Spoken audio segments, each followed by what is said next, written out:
Hare Krishna. Wonderful class, Prabhu, as always. Prabhu, just one comment and one question I have. The point that you made about, when you gave the analogy about driving from Wellington to Auckland. Probably devotional service is the one piece where the end objective and the means are one and the same. Exactly. In many cases, we have a means to an end, which are quite different, but then this is where the end objective is also devotional service and the means to achieve that is also devotional service. Exactly. So that's one point that kind of resonated. I have a question in relation to what you mentioned with regard to when we sincerely start rendering devotional service, Krishna either directs us to an association of devotees or brings us to a spiritual master, or he starts becoming the voice of the conscience. Now, very often when one is in the process of devotional service, one also gets to hear the voice of the mind. So how does that one distinguish between whether it is the voice of the mind or whether it is the voice of... Very nice question. The answer is, the voice of the mind will tell us to reduce our devotional service. But the voice of Krishna will tell us to increase our devotional service. The voice of the mind will always tell us to find some fault or defect in the service. But the voice of Krishna will say, ignore these things, tolerate them, as Prabhupada has said in the purports. And just see, just see the good that we can do in Krishna consciousness. So the mind's nature is that it takes us away from Krishna. It gives us the favorable arguments why we should not come to the center, why we should not attend a program, why we should not take up service. So when the mind says those things, then our intelligence will prevail over the mind and say all these things are contrary to devotional principles. Therefore, I will reject this. And the moment we reject this, then we will hear the voice of Krishna better.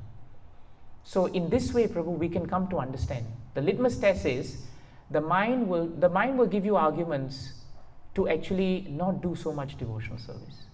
But Krishna, and as the super soul, will always advance arguments why you should do more devotional service. Is that helpful, Prabhu? Thank you, Prabhu. Thank you. Yes, Prakash Prabhu. Prabhu, submission and service. Yes. So when I think about am I doing service, that's easy to answer. Whereas am I being submissive? Can you give us a little more about what it means to be submissive? Is it just not being challenging, or what does it mean? Very nice point. Submission means that the word submission actually implies that we accept something from someone whom we consider higher. That's why we submit. Submission in spiritual life is voluntary. Cannot be forced to submit. In fact, devotional life is voluntary. Nobody paid you all to come here, right? Even though I'll tell you a long time ago, my god brother in Abu Dhabi, when he wanted to get more and more people, at one point he hired buses and paid all these workers who were living outside to come. And within 2 weeks, the room was full. And they were all paid, It was just, I nearly fainted when I heard that. But generally speaking, nobody pays you all to come. No, you're not on the payroll. So voluntary is very important. But your point is important also. When we are doubtful of something, we need to be given the space to challenge the doubt. So when someone is hearing somebody who's trying to become submissive, and if that person still is challenging why this is like that, why that is that way, the person who's trying to guide the person who's trying to submit should be tolerant of that person's challenges and should patiently and lovingly, through the pages of Bhagavatam and through their own sadhana, gradually reveal to the person and prevail upon the person through nice philosophical, authoritative discussions about the value of what the person who's trying to tell the other person is giving. So I'm talking about a relationship here, Prabhu. When we submit, we always submit to someone. That's generally what happens. If you say, I submit to Krishna, what will happen is that you will not submit to devotees. And we become what we call Kanishta Adhikaris. We are wonderful in front of the deities, but terrible with devotees. So submission means we should always be prepared to hear when a devotee advises us. The challenge may be there, but with the challenge should come the mood that I'm challenging not because I think I know better than you, But I'm challenging actually because I want to understand, so that when I take it up well.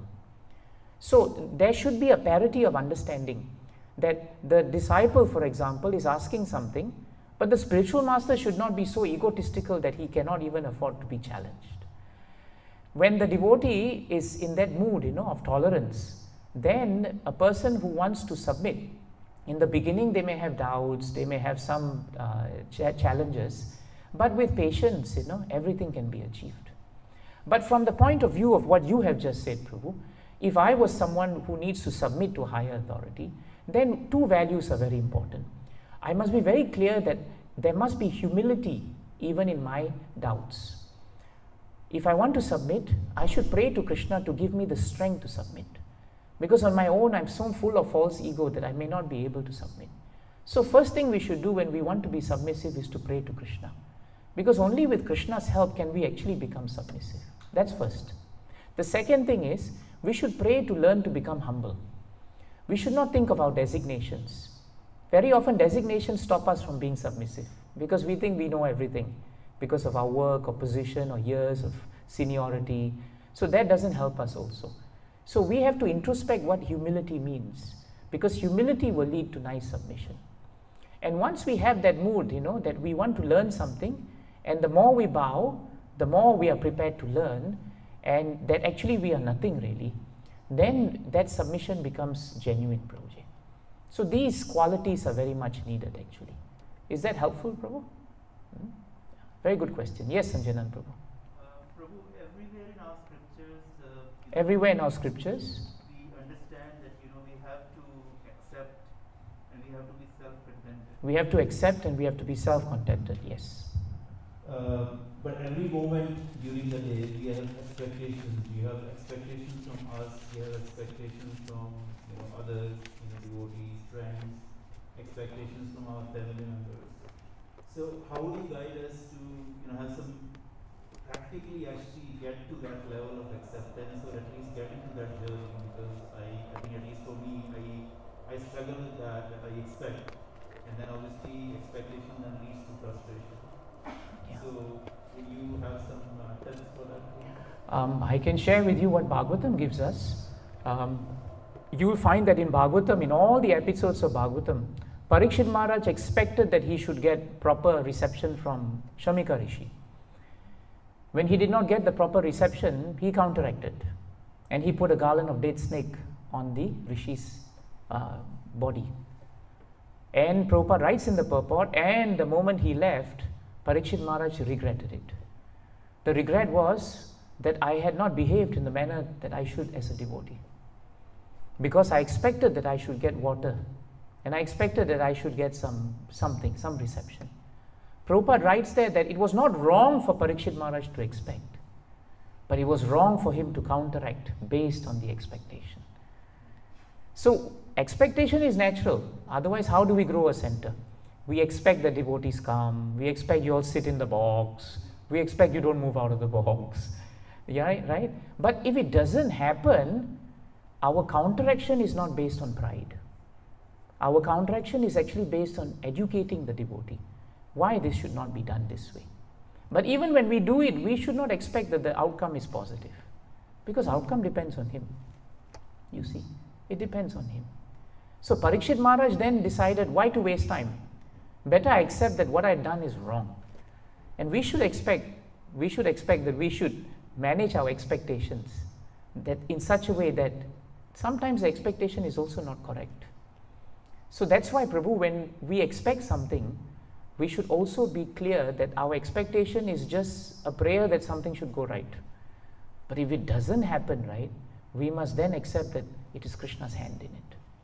Instead of finding fault with the person and getting a garland and putting on him, which is a date snake, better we just chant Hare Krishna, Krishna Krishna, Hare Hare, Hare Rama, Rama Rama, Hare. That's what Narada Muni does. Wherever Narada Muni goes, he's preaching, but no expectation. He never says, okay, now, I expect you to do this, expect you to do that. No, he never expected anything. But so many people he gave sadhu sangha. Why? Namani anantasya hata tapa patan guyani badrani kritani chasmaran Gam paryatam stushtamana spraha kalam pratikshan vimado vimatsaraha. In this verse, very nicely, he gives us the formula to live in the world without expectation. How to reduce or how to replace expectation? Continuously chant the holy names of the Lord. Chant the names and the fames of the Lord by repeated recitation. So whenever we have expectations, Prabhu, the better our sadhana, the better our expectations are managed. It comes down to the quality of devotional service. If our quality of devotional service is good, we will perform devotional service in the mode of detachment. Detachment means we don't become attached to our expectations. We learn to manage it from our side. And so he does that by ignoring the formalities of the material world. Because formalities of the material world means, I have to do it this way, that way, and then we get caught by the rules. But his rule is I must remember Krishna. So our rule, while we have so many expectations, is does this make us remember Krishna? Rangamai Prabhu brought up that point. How will we know if the mind is helping us? Does the mind make us remember Krishna? Does the expectation make us remember Krishna? Will it make us peaceful? Is the expectation reasonable? Not reasonable. All this comes through devotional service. And he says when you chant and remember Krishna's names, they are full of benefits. Full of benefits. Bhadrani, they are auspicious. Kritani, they cleanse us also. Very important point. And in doing so, I travel around the world. And because he has this mode of no expectation as he travels, three things happens to him. He is fully satisfied, he is non-envious, and he is humble. See? Does that help, Prabhu? Yeah.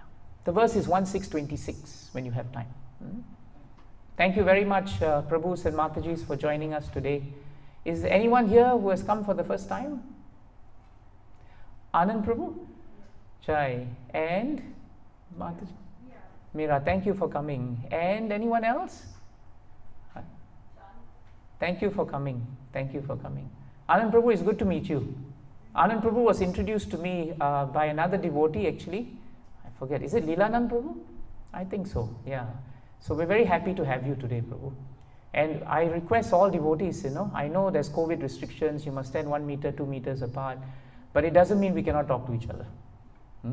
Please make the devotees who have come for the first time, make them feel at home. It's so important. We are part of a family and we need to help each other. And I'm very glad to see Nitish. You've been coming so regularly also, Nitish and I, we are actually in the same institution. Yeah, and I'm very honored that he is actually learning and I happen to be doing the service of teaching him. But apart from all that material things that we have to do, at least we can sit down and hear Bhagavatam. So please keep coming to hear Bhagavatam. Bhagavatam is so relishable. It has the answers to everything. And no matter how much trouble you have, just you sit with Bhagavatam and you will experience immediate peace. The proof is in the taste. It is not in talking. So having said that, I should stop talking now. Hare Krishna. Jai Shla Prabhupada ki. Jai Shla Gurudev ki. Ananta Gauri Vaishnavrinda ki. Thai Gaura Premanande. Srila Prabhupada ki.